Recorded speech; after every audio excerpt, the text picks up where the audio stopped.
എൻ്റെ പ്രിയപ്പെട്ട സഹോദരങ്ങളെ, മറ്റുള്ളവരെ സഹായിക്കുക എന്ന് പറയുന്നൊരു ഗുണം. നമ്മളൊക്കെ നോമ്പ് തുറക്കാനിരിക്കുന്ന സമയം ആലോചിക്കുക.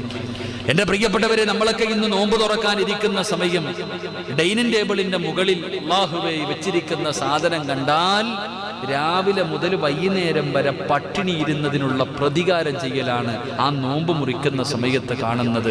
എന്തതാ ചുട്ടതും കരിച്ചതും വറുത്തതും പൊരിച്ചതും ഒലത്തിയതും എന്തൊക്കെയാന്ന് അരച്ചിക്ക്, ഏതൊക്കെ രീതിയില.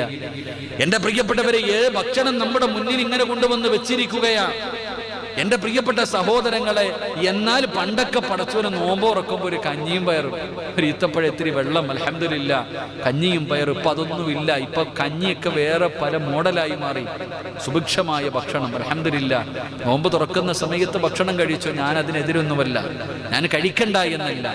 പക്ഷേ കഴിക്കുന്നതിൻ്റെ വീഡിയോ സ്റ്റാറ്റസായി വെക്കാതിരുന്നാൽ മതി. അള്ളാഹു കാക്കുമാറാകട്ടെ. അല്ലേ, നമ്മൾ കഴിക്കണതിൻ്റെ ഫോട്ടോ എടുത്തിട്ട് നമ്മൾ നമ്മുടെ കാണാൻ എല്ലാവരും കാണാം. അൽഹംദുലില്ലാ, ഇന്നത്തെ ഇഫ്താർ. ഏതെങ്കിലും ഒരു പാവപ്പെട്ടവനെ കഴിക്കാനില്ലാത്തവൻ അത് കണ്ടാൽ അവൻ്റെ മനസ്സ് വേദനിക്കൂലേ?